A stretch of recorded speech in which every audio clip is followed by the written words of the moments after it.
Bull Durham. It's They're not completely different movies, though. No, I know. I mean, it's... Yeah. I guess it's like comparing Raging Bull to Rocky. Which one's better? Oh, I love Raging Bull. Very good. It's a tough list. One of De Niro's best. Rudy? Is that cheesy? Horrible. Really? Unwatchable. Okay. Yeah. Best bets this weekend in soccer. Steve Wiss coming up here and Follow the Money. It's VSiN, the Sports Betting Network.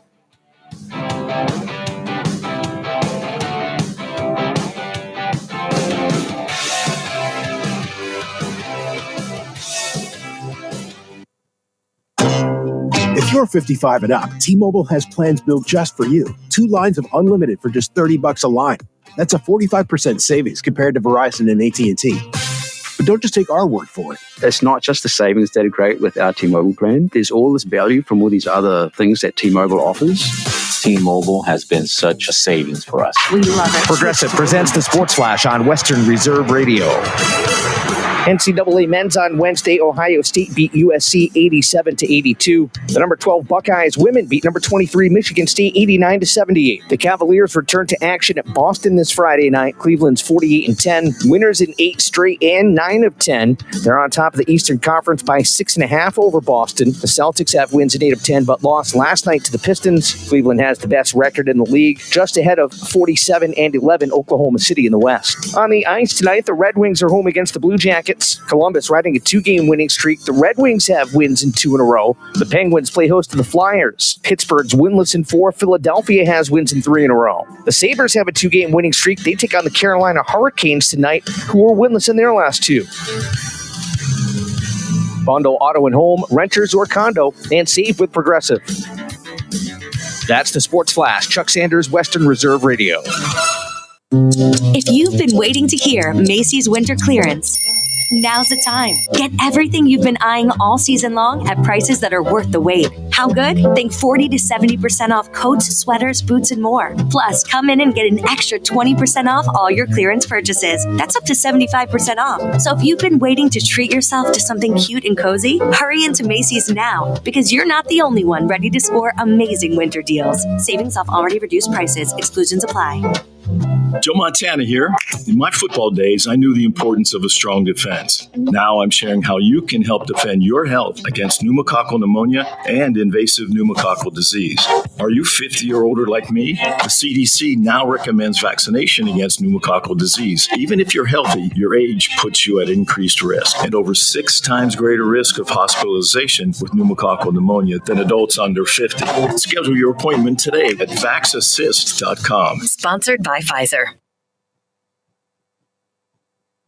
Catch all of the spring and summer action of Cleveland Cobras minor league football on Western Reserve Radio. Follow the Cobras as they compete against teams from around the region in pursuit of a Tri-Point Football League championship. And if you're looking to continue your football career after high school, college, or even the pros, or to be part of the Cobras staff, go to Facebook at Cleveland Cobras Football or contact owner Jesse Caldwell at 330-416-3442. Be a part of the excitement of Cleveland Cobras football.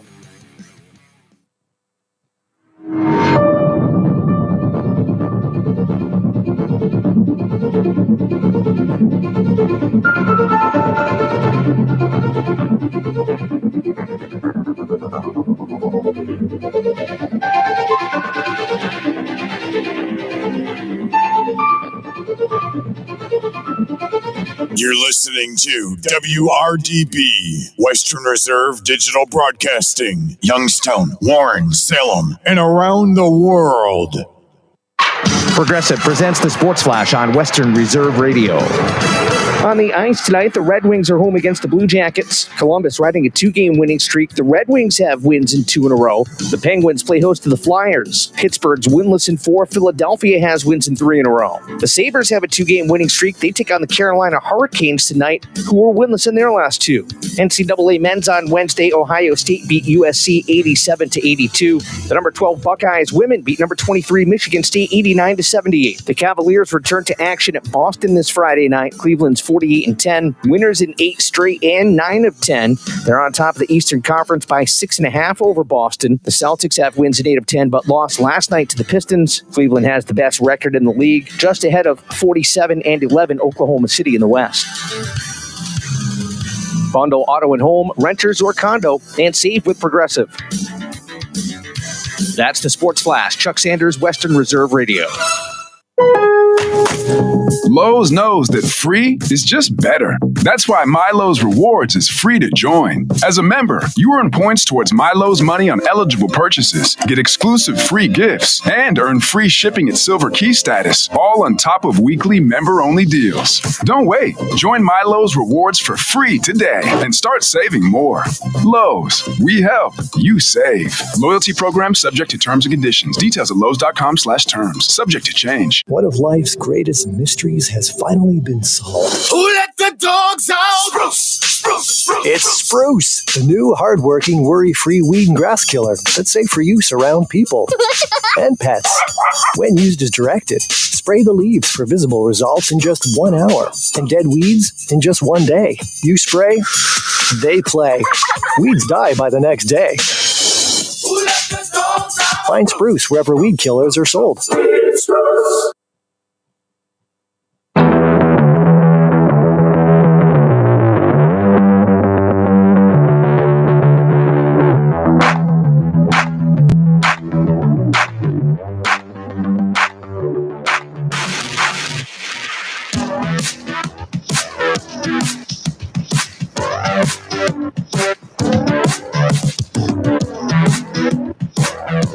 Hello, Phantom fans, and welcome to Season 7, Episode 20 of the Dump and Chase podcast. My name is Sam Olmstead, and joining me as always are my co-hosts Dan Conley and Justin Irwin.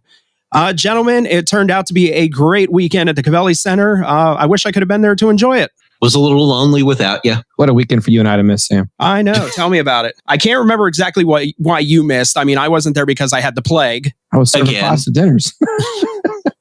But you know what? Since we weren't there, we did get to hear Lipper's rendition of paying homage to Mike Lang on his goal calls and everything else. So I still have to go back and listen to that. There was a trade-off that did benefit us to not be there. Otherwise, we'd never known about that. Yeah, that was, of course, for Penguins fans out there, the passing of the legendary Penguins broadcaster Mike Lang just here a handful of days ago. And of course, you know, listening to Matt Lipsack's broadcast, you can definitely see where the inspiration there for a lot of what Matt does and his, you know, calls of games coming from Mike Lang. So, you know, Matt had decided this past weekend he would be using all Mike Lang goal calls for the broadcast, and especially with the game on Saturday, he really got to squeeze a bunch of them in there. One of which there was one I did request of him because I was stuck at home watching these games, that it was always my favorite one, and I'm going to play it later on in the episode, and it's for obvious reasons why it's my favorite, but I did request I know which one it is right off the bat. Yeah, but I did request it, and he was able to work it in on Saturday, so I was very appreciative of that. But yeah, when you're sick for an entire week and then find out you have COVID, bronchitis, and a sinus infection all at the same time. Ain't nobody got time for that. No. Oh, I had all week for it, as it turned out. And as you're going to hear throughout this episode with my voice, if anybody thought it sounded a little off last week, it's going to be even worse this week. I thought last week you did okay. I'm struggling already. So right off the bat, a little bit of roster news. And I will say, and it's, you know, and I always say, trust the GMs, trust the decisions that they make. They haven't made a lot of bad ones over the past few years. I'm not saying this one is by any way, shape, or form, but this one did hurt a little. The Phantoms trading Mikey Burchell to Des Moines. Coming back in this trade, the Phantoms receiving Johnny Conlon, a 2005 left shot forward from St. Paul, Minnesota. So being from Minnesota, you know who scouted this kid. Which I did text Timmy Parkos, had a lot of really nice things to say about Johnny Conlon. Definitely looking to be kind of like a reclamation product. Hasn't had the greatest season in Des Moines. They're hoping a change of scenery, I guess, along the same lines as Mikey Burchell. In Des Moines, maybe just kind of a change of scenery, maybe being the best for everybody. The Phantoms also picking up a 2025, a draft pick from 3 years ago, 2025 phase 2 4th round pick, and future considerations. So Mikey actually played both games up in Des Moines this past weekend. Johnny Conlon's coming here by rickshaw, apparently. I can't say for sure, was just listed as in transit all weekend, so I don't know if he was coming by rickshaw or how they were doing that. I expect we'll be seeing him with the slate of games coming up this weekend. Yeah, I mean, everybody's got different logistics issues, I'm sure. So if he's still in transit next week, he's stuck in a Temu box, I'm assuming, or whatever. But certainly want to send our best to Mikey Burchell. I got to have a little tiny chat with him after the news came out. Certainly let him know how appreciative we were of what he did here in Youngstown. And I implore anybody, if you get the chance, go back and listen to the camp episodes from the year before. When it was Mikey Burchell and Nathan Lewis together, probably one of the better player interviews we've done at main camp. So definitely recommend, if you get a chance, go back and listen to that again. But yeah, Mikey's somebody we're going to be missing here in Youngstown for sure. Heart and soul type kid. Yeah, I mean, I'm just hoping he gets more minutes there in Des Moines. So on another note, with the Phantoms win on Saturday, Phantoms head coach Ryan Ward reaching his 100th regular season win in the USHL. So a massive congratulations to Ryan Ward, kind of really picking up that honor at a lightning pace. Yeah, that was much quicker than anybody could have ever asked for. Yeah. It only took him a few scars to the head to get it too. So yeah. I'm just saying, what have how many head coaches and how many games have the Omaha Lancers won since the beginning of the 22-23 season? So yeah, I only have 20 fingers and toes. I can't get through enough head coaches then. Sorry. That's almost like Cleveland Browns and quarterbacks. Yeah. So a little funny thing to go along with that. I received a bit of audio after the game on Saturday of the courtesy of Voice of the Phantoms, Matt Lipsack. He was writing up, as he explains to me, he was writing up the recap article for the game on Saturday. And he has like an AI voice text to speech thing that he'll have read the articles back to him just to make sure everything sounds good before the article is released. There was a quote. It was one of the quotes from Ryan Ward in that press conference that when his AI read it back to him, decided to interpret it maybe a little bit differently than Ryan did when he said it. Ryan's quote was, "For us, the start I loved. Tons of passion, tons of emotion." This was how Matt Lipsack's AI interpreted that statement. Said Phantoms head coach Ryan Ward. "For us, the start I loved. Tons of passion, tons of emotion." Well, this is awkward between us guys sitting here right now. I can see Fabio's hair blowing in the breeze. Yeah. Dude, that quote just gave Justin's hair goosebumps on his head. That's crazy. I need to talk to Matt. I think this is something we need to do every week. We need to take the Ryan Ward quotes and do like the Harlequin novel versions of them to release. Think there's like a market of fans this could really be geared towards in the future. That, I mean, there could be an opportunity here. Yeah. Just like our outro, AI may have given him gold. Or Ward's going to flip me on my head next week for playing that audio. But either way, it's a win-win either way. So. Yeah, it's a win-win for you guys. All right, so we've done this twice now. I think I guess this would be the championship round of this. Yeah, since I'm totally out. So. Yeah. Our guess the player we've done the last couple weeks with Dan winning round 1 against Justin, me winning round 2 against Justin. So now Justin has picked a participant here for Guess the Player that is going to go up between me and Dan to have to guess. And I guess this would be the championship round. You and me are both 1-0. So are you ready for this, Dan? Yes, sir. All right, Justin, the floor is yours. Okay. The first one, born and raised in St. Louis, played youth hockey for the St. Louis AAA Blues. Tyler Catalano. Dan wins it. Boom. Oh, I was thinking Mario DiMaggio. One of the things I was going to leave out was him being a teammate with DiMaggio and Jack Silich. That would not have helped. Wow, Dan. I thought Catalano, but I'm like, no, that's too obvious. It's going to be DiMaggio. Catalano is the only player I know that's from St. Louis because of our endless conversations in between segments talking about this stuff. Well, I mean, we had so many from St. Louis. I know, but I thought Catalano, and I'm like, no, that'd be too obvious. Justin would know I'd get that right away. So my head went to DiMaggio. I gave you so many hints on that.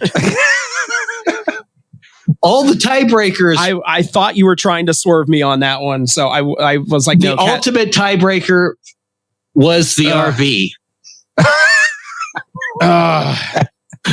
I just knew that Sam would know that one way quicker. I'm like, he knew Catalano would be too easy for me. It's going to be DiMaggio, and that's what I had in my head. And I told you, this might be too easy for Sam. You're wrong. It was too easy for me. All right. Well played, Dan. Well played. Dan, congratulations. Thank you. Now we're going to have to come up with a new game after this.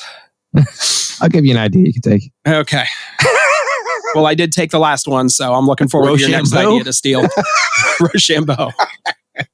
Wow, there's a throwback. Yeah, if you get that, then you are our people. All right, so coming up in this episode, we will be previewing the 3-game home series with the Green Bay Gamblers, including the school day game on Thursday morning. For this week's segment of Phantom Files, we have season ticket holder and super fan Michael Punzalin on the show, and of course, fan Q&A, another round of that, and quite a few questions on this one. So we're going to step aside for a short break. The weekend recap is coming up next here with the Dump and Chase podcast on Western Reserve Radio.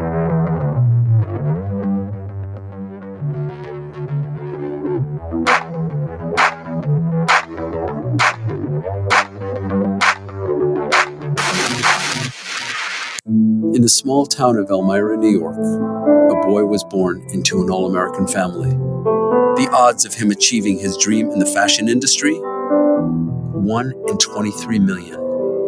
The odds of having a child diagnosed with autism? 1 in 68. I am Tommy Hilfiger, and my family is affected by autism. Learn more at autismspeaks.org/signs.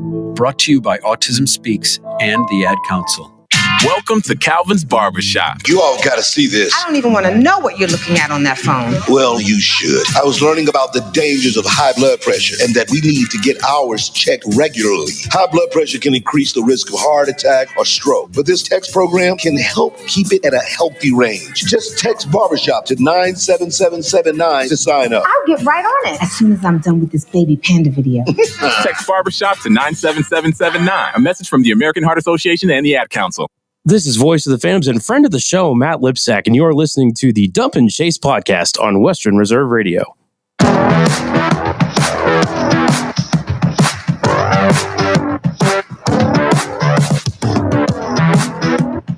Welcome back to the Dump and Chase podcast on the home of the Youngstown Phantoms, Western Reserve Radio. So this past weekend, the Phantoms returned to the Cabelli Center with 2 games against the visiting Muskegon Lumberjacks. And we had said last week, best case scenario for this weekend, Youngstown had to come out of this weekend with not only 2 wins, but not leave any points on the table for Muskegon. And lo and behold, I'm not saying we predicted it. We just said best case scenario. Look what happens. By the skin of our teeth on one of them. That Saturday game got a little close at the end there. Closer than we would like, but I mean, the end result, perfect. All right, so kicking it off with the game on Friday. This was a 3-1 win for the Phantoms. Starting it off, Muskegon only a minute and 10 seconds into the first period on the power play, picking up a goal, going up 1-0. Although for how the game ended on Saturday, you have to give a lot of credit to Melvin Strahl. Gave up this goal a minute and 10 into the first period. Did not allow another one until there were 49 seconds left in the second period the next night. Right. So they got that one early, got shut down for essentially almost a grand total of 5 periods after that. And I'm sure if you ask him, he'd probably want that one back and just trickle through on his 5-hole. But yeah, a lot of credit to the defense this weekend. Oh, absolutely. Oh, God. All right, so at 2:05 of the second period, Jamison Slies picking up his 14th of the season, tying the game at 1. And then in the third period, Youngstown pretty much running away with it. 55 seconds into the third, Evan Jardine on the power play, giving Youngstown a 2-1 lead. And at 19:57, Ryan Rusinski with the empty net goal, giving Youngstown a 3-1 lead, and that would be the final score. Youngstown in this game out shooting Muskegon 25-18. Youngstown 1 for 6 on the power play. Muskegon 1 for 3. And Melvin Strahl picking up the win, stopping 17 of 18. And essentially what I loved about this game on Friday, Youngstown gives up that early goal in the first period. I think by the time you get about to the halfway point of the first period, is when Youngstown kind of took that game over and really did not give Muskegon anything the rest of the game. I mean, Youngstown on all three phases of the game, just completely dominated Muskegon. I mean, I think until the third period on Saturday, the defense just shut things down. The offense got a lot of chances. Credit to goaltending from Muskegon. Other than a few periods on Saturday, did a really great job. The Phantoms just played a better game. Yeah, and I think one thing the Phantoms did really well in this game was actually the whole series was keep their head in the game. We talked about it before. We know that this series is against Muskegon.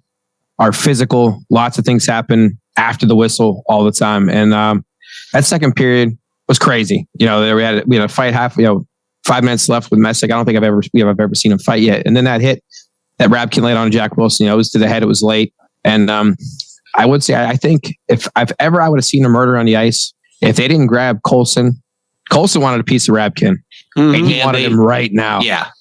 Yeah, I'm not very happy that the Messick fight got stopped before it started. Wasn't really happy about that. But the Colson one, they stopped him. And I think he would have hurt him had he got his hands on him.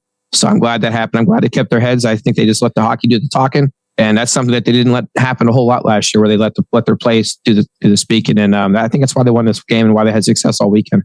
All right, so moving on to the game on Saturday. This game was a 5-4 win for the Phantoms.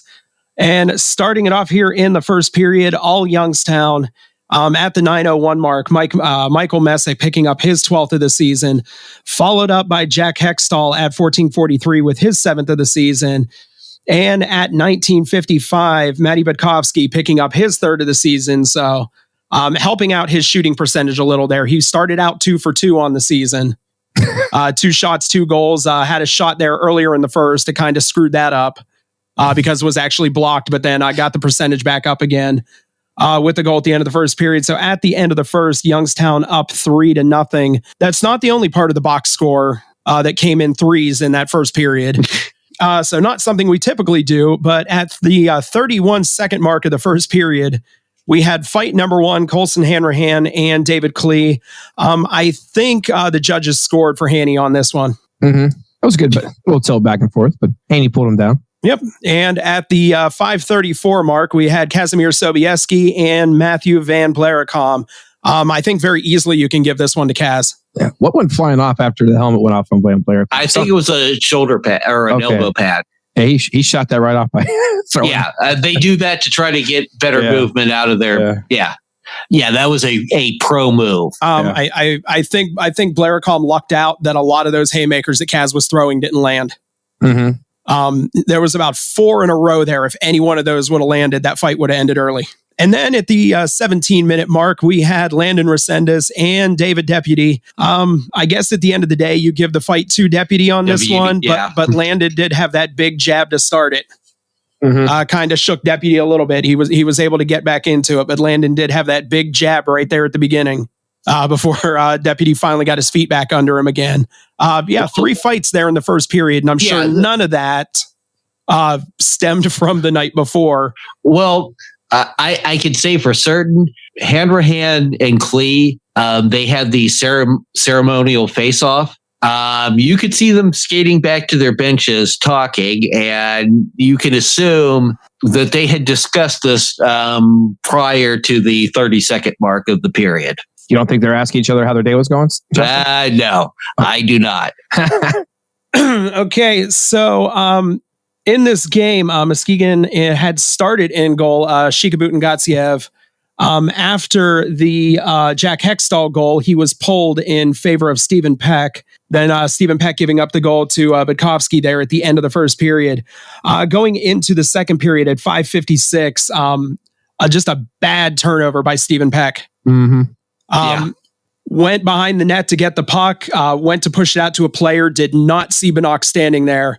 Bannock, in just one quick motion, just kind of took receipt of that pass from Stephen Peck and then just flipped it right back into the net before Peck even knew what happened. Peck should have gotten an assist on that. Yeah, and Bannock made that look way easier than it probably was. Yeah. He one time that the goaltender's pass into his own net. Yeah.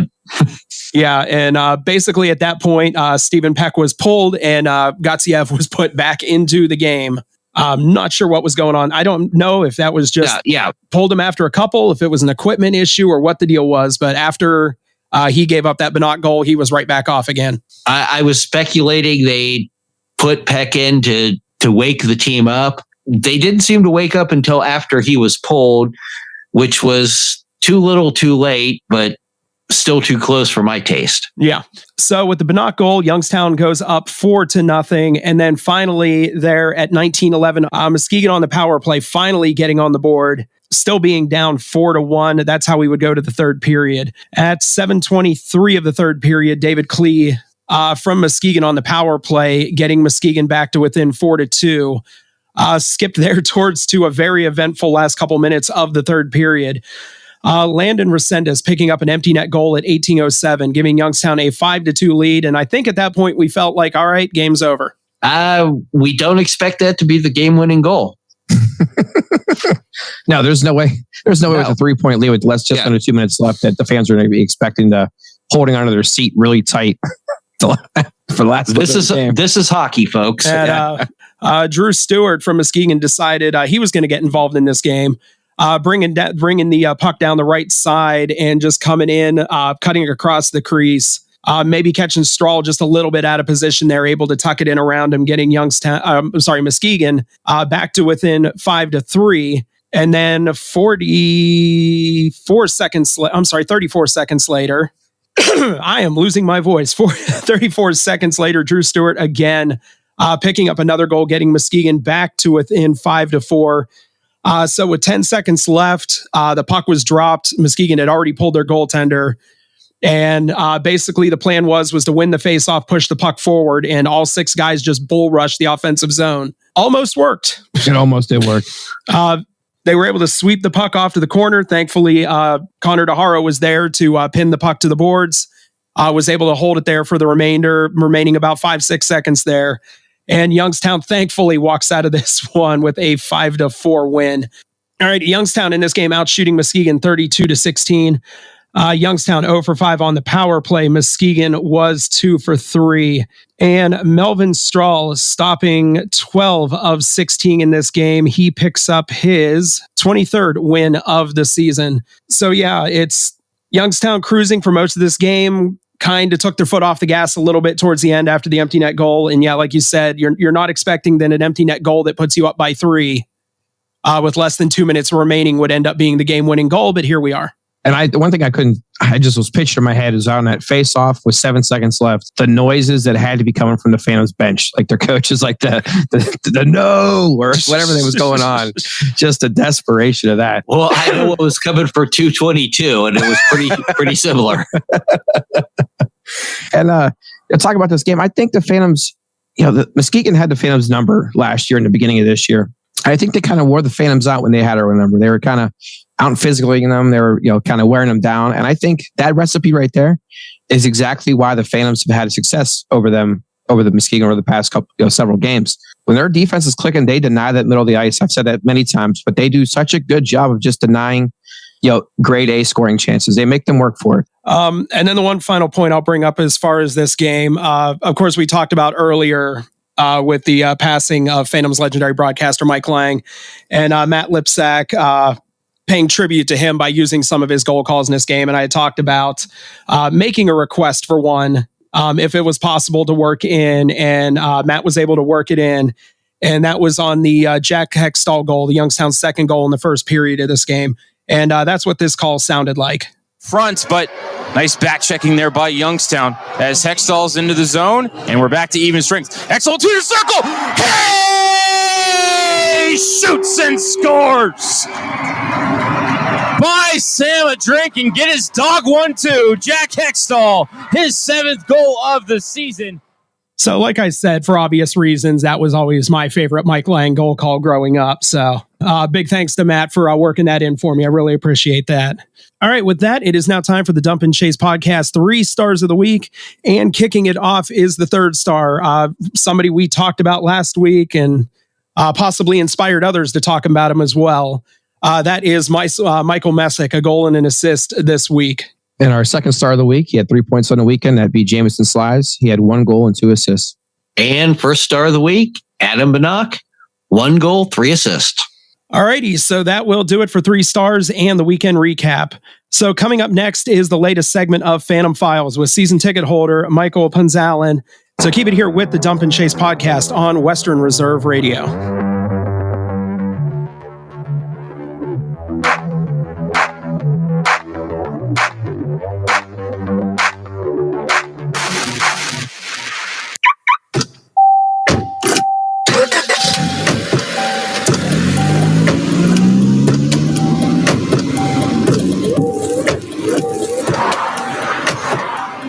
Driving has a rhythm all its own. Don't wreck it with a text. Before you get behind the wheel, silence your phone. Or better yet, designate a texter. For more text-free driving tips, visit stoptextstoprex.org. Brought to you by the Ad Council and the National Highway Traffic Safety Administration. Western Reserve Radio is the Valley's online source for sports talk and local live events. Tune in and be a part of their live weekly shows, as well as all of the hard-hitting action of Youngstown Phantoms hockey, high school football, and the GDFL. Find them at westernreserveradio.com. Tune in and the Live 365 app to be a part of the area's sports conversation. Be sure to visit them on Facebook at Western Reserve Radio and on Twitter at WR_radio.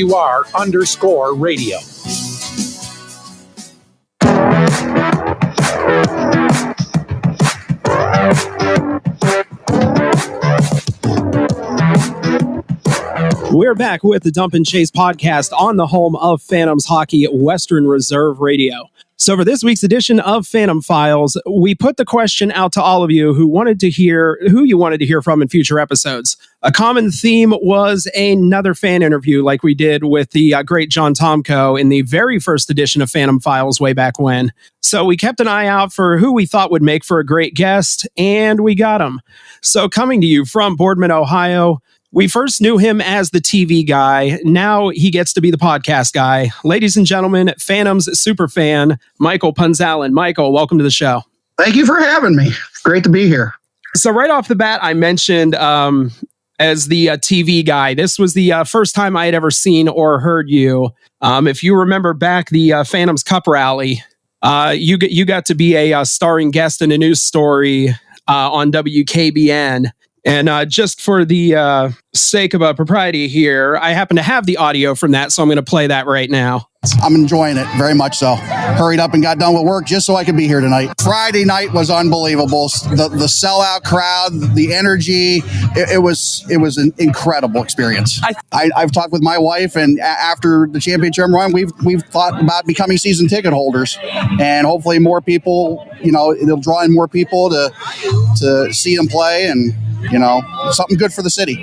So how you feeling about all that after, going a good year and a half later, almost 2 years? Oh, I put my money where my mouth is. And, we did have the discussion, and this is our second year of being a season ticket holder, and we're loving every minute of it.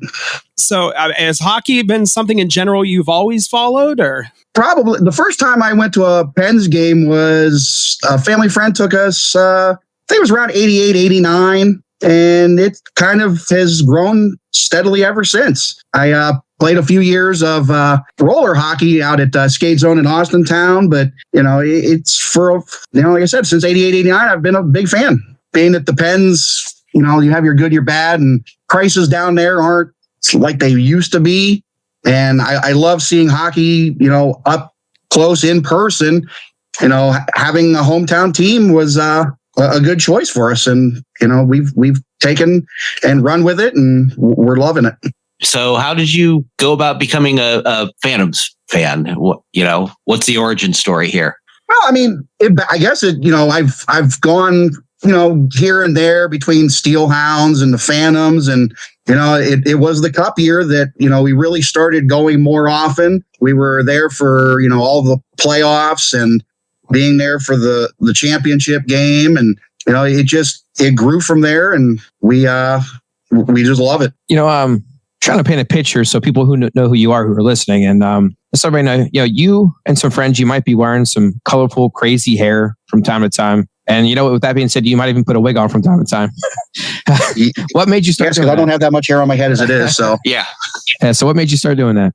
That was just something that I kind of, Jerry and Justin, we went to NDTP last year, and it kind of was just a thing for the playoffs. And, I was like, I don't want to be the odd man out. So went and got myself, the purple wig. And, we just kind of supported the team in that fashion. Pure pressure. I like it. Yes, absolutely. How'd it feel to have hair on the top of your head? Itchy. I agree. I'm waiting for a good moment to take the razor to mine. I need to keep a little bit, but that was a little too much. Right. See, Justin's loving this right now. The hair to no hair ratio is like 50-50 right now in this Zoom meeting. So this doesn't happen for him unless we have like Andrew Goldman or something, somebody like that. I don't know how Andrew keeps it so clean. No, I can't do like Justin. I need to keep a little bit up there. So, and you kind of talked about, I don't want to say casual fan, but a fan who's maybe not coming to every single game. What would you say the difference is kind of, where you're coming to some of the games to now, you're at, pretty much every single game as a season ticket holder? Being, when you just going from game to game, you were sitting in different areas. Now a season ticket holder, you're in the same spot. You're with the same great group of fans.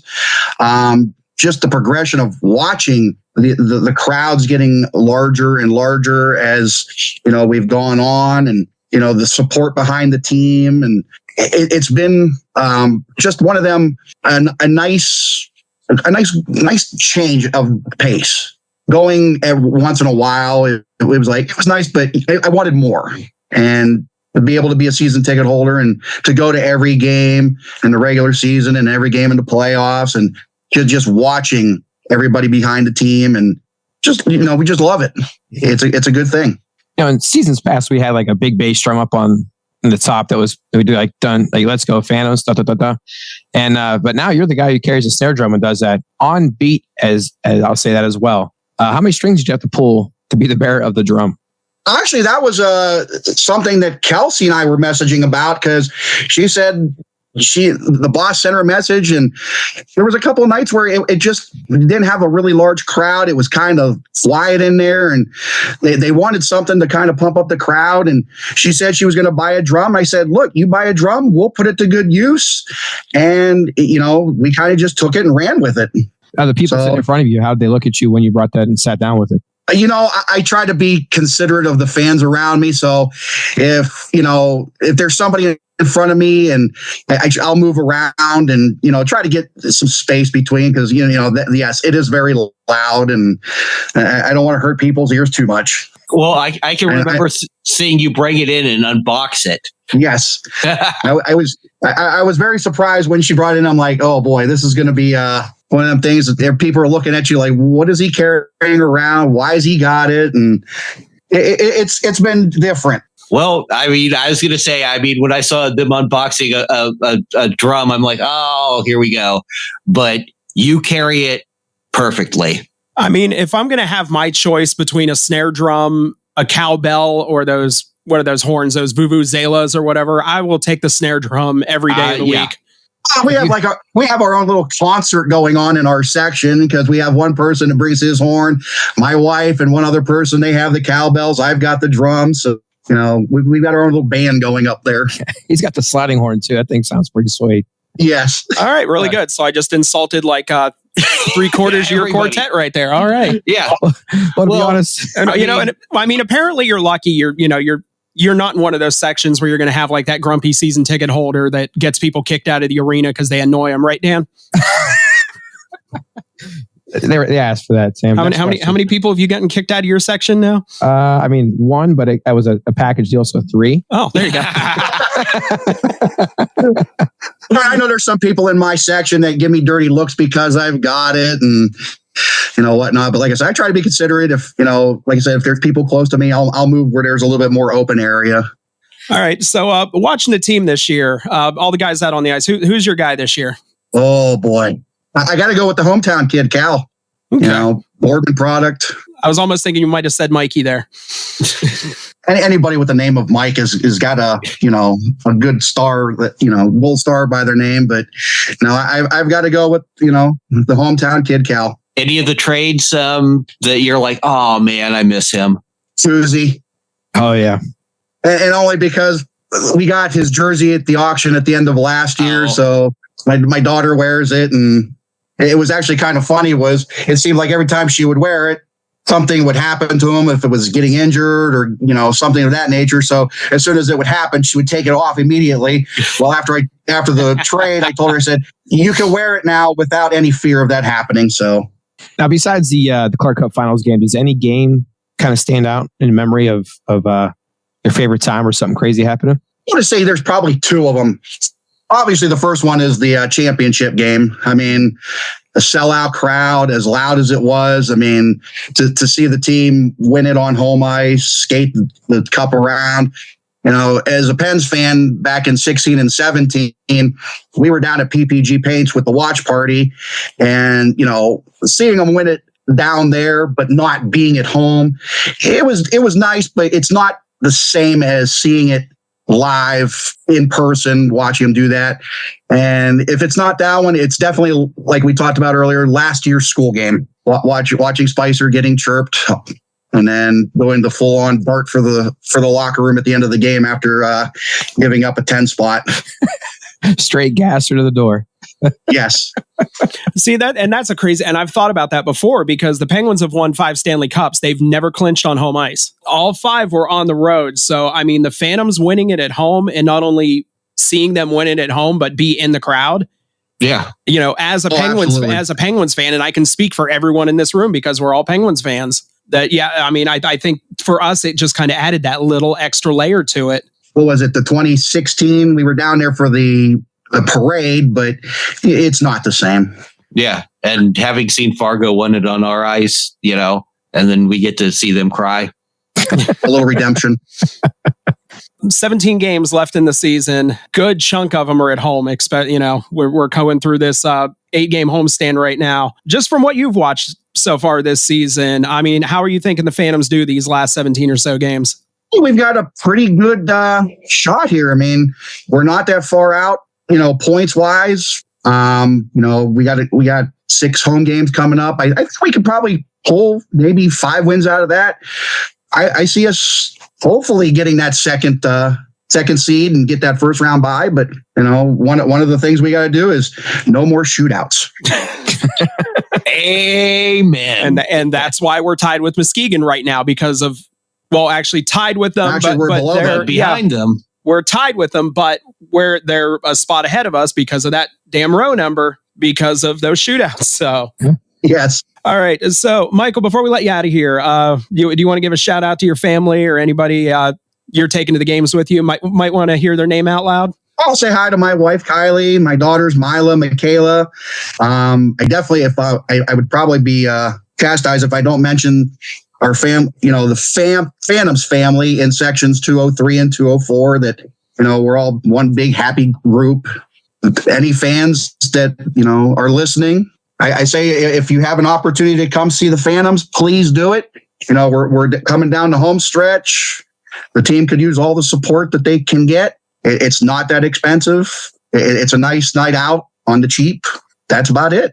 All right. So we have been talking to Phantom season ticket holder Michael Punzalan. Michael, thank you so much for coming on here. We appreciate it. Great to talk to you. I think this is the first time you and me have really met. I think I've stood behind you in line to get into the building a couple times, but I think up till now, that's about as close as we have gotten. So well, I think there was one other time. I know you made mention of it, that you felt threatened on the concourse, and that was actually me when I come up behind you. See, that's PTSD. I tried to put that out of my head. Yeah. I had to go through a little bit of therapy to forget that whole thing. So thank you for wasting my money there. Well, you made a little fragile sometimes. Well, he took a week off, and I said, "No, we can't have that. You got to make up for it." And he did fine. I'm just a little guy, Mike. You can't go chase me down in the concourse like that. He was just trying to get you to pick that bar. I forgot to grab one of them today. We got so close. I mean, I can still edit it out, but hey, there we are. All right, but yeah, Michael, thanks so much for coming on here. We really appreciate it. Thanks for having me, guys. Appreciate it. All right, so we're going to step aside for a quick break. The weekend preview and the fan Q&A is coming up next with the Dump and Chase podcast on Western Reserve Radio.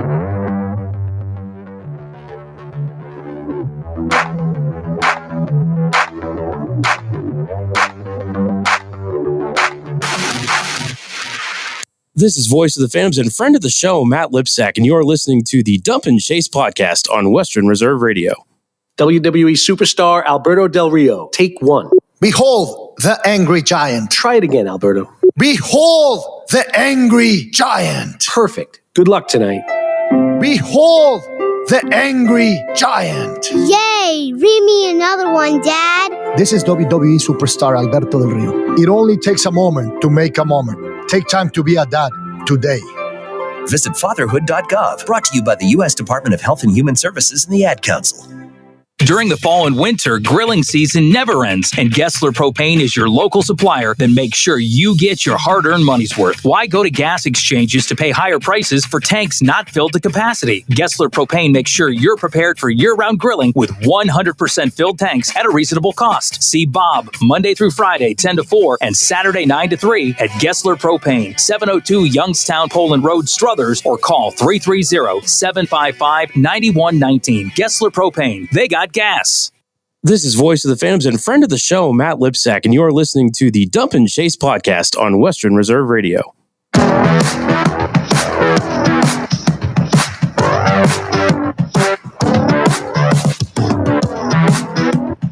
You are listening to the Dump and Chase podcast on the broadcast home of the Youngstown Phantoms, Western Reserve Radio. So for the Phantoms coming up this weekend, a 3-game series with the visiting Green Bay Gamblers.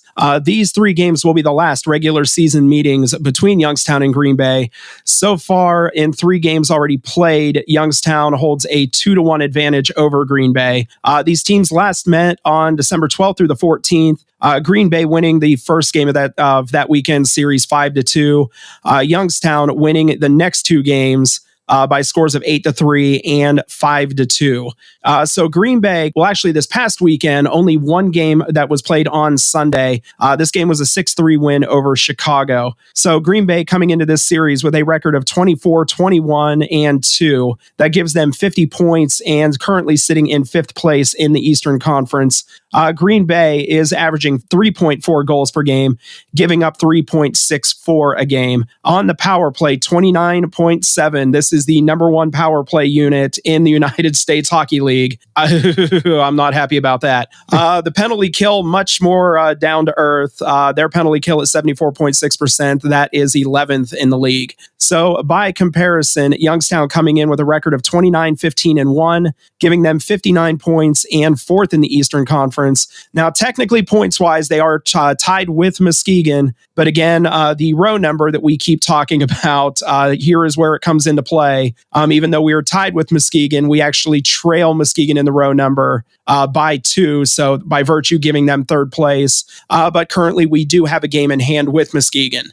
Youngstown coming in, averaging 3.58 goals per game, giving up only 3.02 per game. The Phantoms power play at 23.8%. That is 7th in the USHL. The penalty kill at 76.8%. That is 10th in the league. And one thing that kind of scares me a little bit about Green Bay is last time they played in the 3-game series, they were missing Will Zellers. And this team here, they kind of remind me of an older Chicago team from last year where they have a top line that is just uberly talented. It can score 100 goals, crazy. And the rest of the team is kind of not a whole lot of depth there, but they have Aiden Park and Will Zellers. They both played at Shattuck St. Mary's together last year. Aiden Park, 2nd league in scoring. Will Zellers, 1st league in goals scored. And these two players could put a ton of points up real quick. So if there's one thing to look out for, and that's another reason why the power play is so good, is that top line of Park, Zellers, and Gino Cercone is on the ice during that, and they can put the puck in at a moment's notice from anywhere. That just makes special teams all that more important. Don't give them the chances. All right, so this series is going to start out on Thursday morning. It is the Phantoms annual school day game. We are told this is sold out. Mm-hmm. We're going to be looking all together. We're going to be looking right around 6,000 people at Cavelli Center. Yeah, they had to open up seating or standing room only, just like the Clark Cup Finals, like you're saying. So, I mean, it's going to be loud in there. I guess that is one of the benefits when they put the season ticket holders up in the suites and the upper concourse and everything like that. The sound kind of funnels down more towards the ice than it does up. Mm-hmm. So not so bad for us. I can't imagine what those poor teachers are going to be going through. Yeah, I've been down there in similar games. Yeah. I don't know if 6,000 somewhere near there. It is painful. And hopefully the team doesn't give the the students like frisbees or whatever that can make it onto the ice. Yeah, they haven't done that in a while. They learned their lesson on that one. Yeah, Dan, your son's going to be there with his class. My son's going to be there with his class. Mm-hmm. So we're both going to be playing Where's Waldo. Yeah, bringing my other son with me. I'm letting him stay home that day from school and get to bring him along as well. Yeah, do you hear that, Austin Town? He's playing hooky. I don't care what the note says. He's not sick. He was playing hooky. Yeah, that was my wife's idea. Sorry. Oh, okay. Little Freudian slip there, Dan. Yeah, it almost. I was gonna say his mom's idea, but yeah. Oh, we'll get into that more once we stop recording here. All right. Because tickets, general admittance tickets to the public were not available for this game, of course. So for those of you season ticket holders and whatnot that will be attending the game, of course, this game on Thursday is a 10:05 puck drop. And if I heard correctly, the tickets we already have will not work. We have to go in and get separate tickets from Will Call. From Will Call, yeah. So your tickets that you have will not work for this game. You'll have to come in and go to Will Call to get your tickets for the school day game. So make sure you do that. And then moving on to the second and third game of this series, the game on Friday, that is a 7:05 puck drop. And then the game on Saturday, that is a 6:05 puck drop. And Saturday is season ticket holder appreciation night. Heard lots of great things about it. I'm hearing foot massages, mimosas, mani-pedis. I mean, I hear they're really going all out for us this year. I think you opened up the wrong email. Not again. Hate when I do that. All right. Sorry. Yep. That was wrong email. My bad. All right. So for the games on Friday and Saturday, seats are available. Great seats are still available. So be sure to call the Phantoms box office at 330-747-PUCK. That is 330-747-7825. For those of you not able to attend the game, the video stream will be available on Flow Sports, and the audio stream will be available on Western Reserve Radio with voice of the Phantoms and friend of the show, Matt Lipsack, on the call. So with that, it is now time for fan Q&A, and boy, did we get loaded up on questions this week. Yeah, I'm a little surprised since I just saw him like 15 minutes ago. But yeah, we're doing that. We're doing all this a day earlier than we normally do, and I was kind of afraid we weren't going to get anything in. But man, did you guys come through! So for these first couple questions, the answers are pretty easy, so we're going to get through them pretty quick here. The first one being, do we know when the playoffs will start? What we do know right now, the season ends on April 12th. And if we go by past history, how it typically is, the first round would begin on April 14th, the Monday after. So that would be, and those are all 3-3 series. So that'd be April 14th to the 16th. The second round would start either Friday or Saturday, April 18th or 19th. Unless there's some kind of change that hasn't been announced yet, we haven't heard anything. It still feels like it's a little early before we start hearing the playoff scheduling announcements. But if we go by past history, that's what it's going to be unless something changes. All right. So the next question starts out with, hey. So, hey yourself, how you doing? Have the Phantoms made any tender signings yet this year? The answer to that is no. I don't know if that falls into the whole CHL NCAA deal. Then maybe we're not seeing as many. I think Tri-City has the only tender signing so far this season. And they're European. Yeah, I want them to make a tender signing, but the fact that all the teams are kind of sitting in the same spot leads me to believe there's a reason why they're waiting. So far this season, no tender signings for next year as of yet. This next one, instead of a name, they put down the Kit Kat. And it's kind of deep depending on how you want to take that. That's what they decided to put down for a name. Dan put down the Kit Kat. Okay, if you were forced into a street fight with any Phantom, current or past, who would you not want to be matched against and why? I got an easy answer for that. I think we all do. I would take every single player, put them on a Rolodex, spin it, close my eyes, stop on one, and the answer is they would kick my ass. Who would I not want to be matched against? All of them. Yeah. I promise you, nobody is going to force me into a fight. I mean, I'm not going to be forced into a street fight. It's either I'm not going to do it or I'm going to get pounded. If we're going to talk about random names, I'm going to bring up Marcus McRae, which became relevant because of a very random Facebook memory. But Good Lord. Just in case you got this question backwards and meant to say who we would want to fit, who would you not want to be matched against? Who would you want to be matched against? Just in case you got that question wrong. My answer would still be none of them. Yeah, exactly. I will put it this way, and this is a story I've told you guys probably once or twice before. I think actually once recently, way back in my first year as a season ticket holder, during one of the post-game skates, I got to meet Ivan Kolbakov for the first time. Now, Ivan Kolbakov was 6 foot tall, 180 pounds. He looked like a stick figure. He looked like me. Very skinny legs, very skinny arms. I made the mistake of going to shake his hand. It hurt. To put it lightly, my hand felt like a plastic bag full of Lincoln Logs after he finally let go of them. I was not anticipating in any way, shape, or form that he was going to just completely crush the soul out of my hand. You feel like the butler from Scary Movie with the strong hand. Yeah. I was like poking at tendons afterwards just to make sure nothing had been ripped apart or destroyed. So no, I don't think I would, even somebody built like that, I would not want them throwing a punch at me. I mean, I worry about retribution from 14U players who I heckled. All right. So the next question is, with the game on the line, which current or past Phantom do you want with the puck on their stick to call the game? Very simple answer for me. Youngstown Phantoms, Captain Clutch, Andon Serbone. That's 100% my answer as well. If I'm not going to go with Kyle Connor, Cam Morrison. Okay. Yeah. Okay. Or Jack Malone. Yeah, there you go. All right. So Dan, this question comes from quote unquote John. Any possibilities for a Dump and Chase media network in the future? I feel like Dan could use a spinoff podcast to talk about all things junior hockey outside of just Youngstown. Probably not. I do like talking hockey. I like researching hockey. I like looking at elite prospects to no end. I am no smarter than anybody else, though, but I do like talking, and that's probably because I'm an idiot. So yeah, as far as a Dump and Chase media network, we'll leave that kind of stuff to Western Reserve Radio. Mm-hmm. We do not have the resources. As we like to point out from time to time, we make zero money from this, and we all spend more time just doing this than most people would consider sane.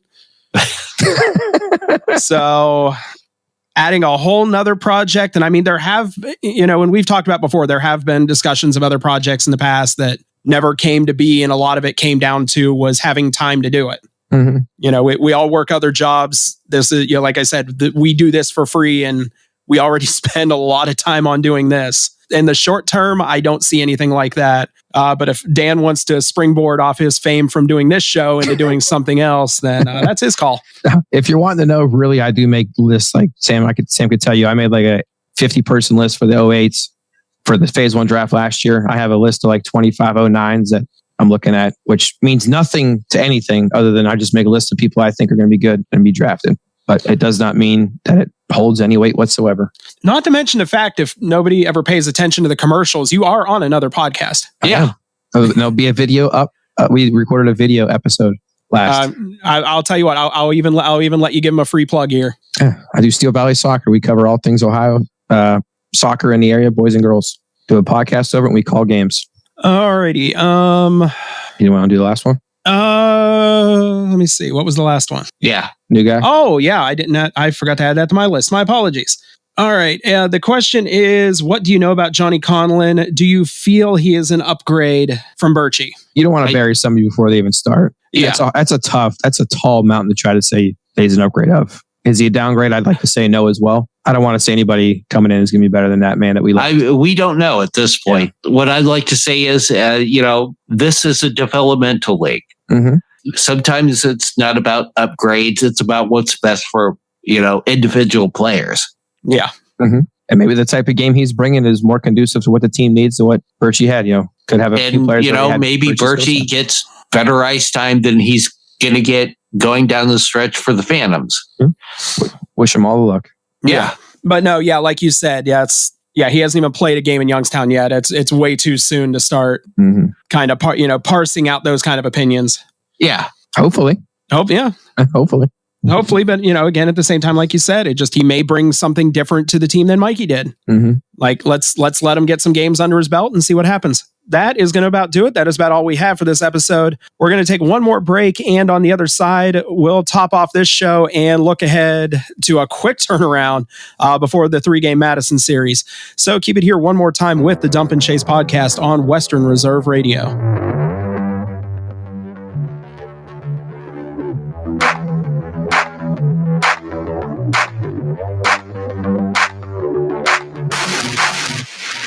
Nina's Pierogi House is your home for the area's best variety of pierogies. Daily specials include the Polish platter, the Hungarian platter, stuffed cabbage, and halushki. Having a last-minute get-together? Lena's has you covered with a wide variety of frozen take-home pierogies and dumplings. Go to Facebook at Lena's Pierogi House to see the weekly lineup of available flavors for dine-in or carry-out. Catch the best at Lena's Monday from 10 a.m. to 4 p.m. and Tuesday through Friday from 10 a.m. to 8 p.m. 20 North Main Street in Hubbard, or call 234-254-8532. Hey, let me ask you something. Would you seat your 3-year-old child on a windowsill? Would you seat them beside a lit fireplace or by the deep end of a pool? One last question. Would you seat your child in a car seat that's not correct for them? Car crashes are a leading killer of children ages 1 to 13. Secure their future. Seat them in the correct car seat. For more information, visit safercar.gov/the-right-seat. A message from the National Highway Traffic Safety Administration and the Ad Council.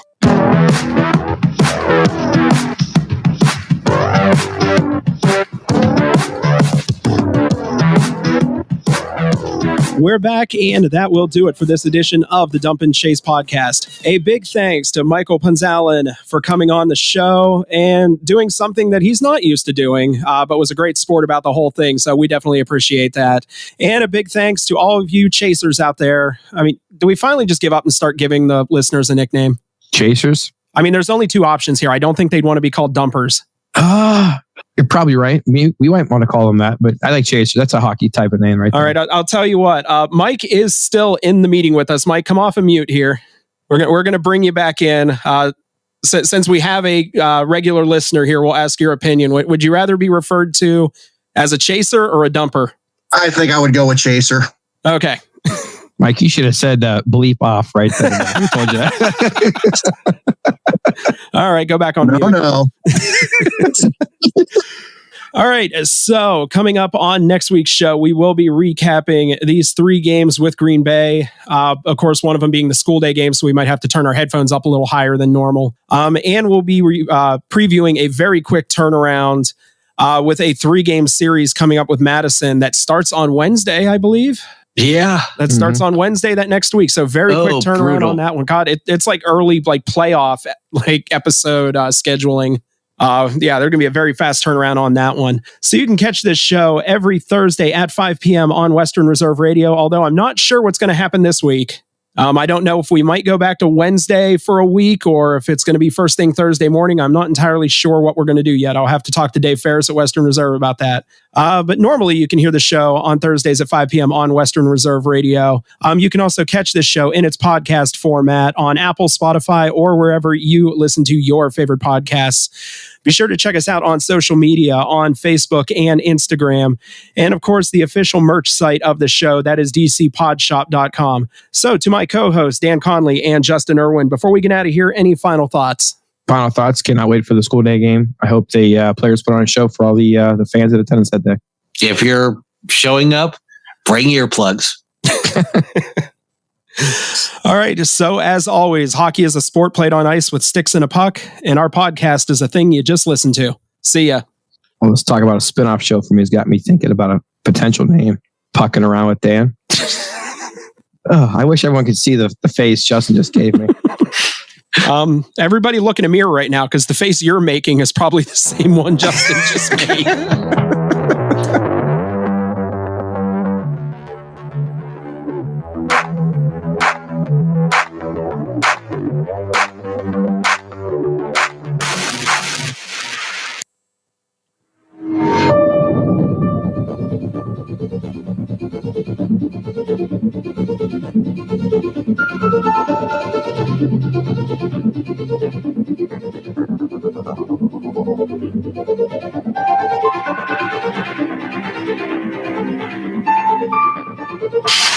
Youngstown, Warren, and Salem Sports Talk is on the iMedia One Network, Western Reserve Radio, Western Reserve Radio 2, and City View Sportscast. Sean Green and Ryan Kramer bring an energetic approach to sports betting to keep you entertained while sweating your bets on the Sports Gambling Podcast Live at VEASAN. There is something to the idea of the smart teams might be zagging. You see all the best offenses in the National Football League have a fullback. For receivers, if you're slow, a lot of teams just rule you out, I guess. Yeah, that was what always held me back.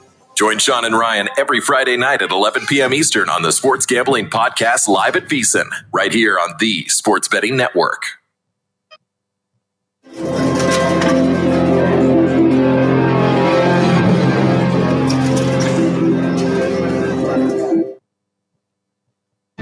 This is VEASAN, the Sports Betting Network.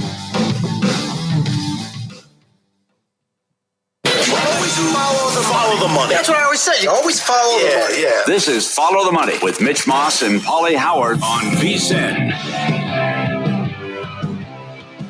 Busy hour on tap. Bottom of the hour, our weekly look at the best and the worst ATS teams in the NBA and college basketball with totals as well. Our best bets and pocket plays to close up shop here, beginning the hour with a longtime sports writer in Philadelphia, Ed Barkowitz, who is no longer a full-time sports writer, but he's also covered sports betting for a long, long time, and he has been teaching a class at Rowan University in that great area for a couple of years now in studio. He's in Vegas this week. Good to finally meet you. Yeah, it's great to meet you. Certainly big fans of you guys. How's the transition been from the mornings to the afternoons? Life quality up high? Yes. What do you think, Paul? Big time. Yeah. Yes, good for you. The 2 a.m. wake-up call. That doesn't happen anymore. Yeah, good for you. So thank goodness. Do you, first of all, do you miss covering sports betting in Philadelphia full time? Well, a little bit, sure. You miss, the camaraderie of, being in the press box and having to rip up your story when the Flyers blow a 3-game lead in the last 5 minutes and all the mayhem that comes with that. Yeah, I don't miss that. Yeah. But, you sometimes get to know the players a little bit and, that's always fun. And, you have some stories that, certainly can't tell necessarily. But, they're interesting people beyond what they do on the court. And I miss some of that relationship with the guys. So you started teaching, you went from that and then, covering sports betting as well, and then into teaching a class of sports betting at Rowan University. This was a trial basis a couple of years ago? Yeah, it felt like maybe it was a little bit of a probationary type of thing. And to be very clear, I'm not a sharp sports bettor. I'm not a professional guy. In fact, I took Campbell, when you guys were talking about UNC Campbell, Wilmington and Campbell at 3, and that line then went to 3.5. So they saw my money and said, yeah, okay, let's bump this number up. But anyway, the class, the sports betting class, is teaching journalism students the finer points of coverage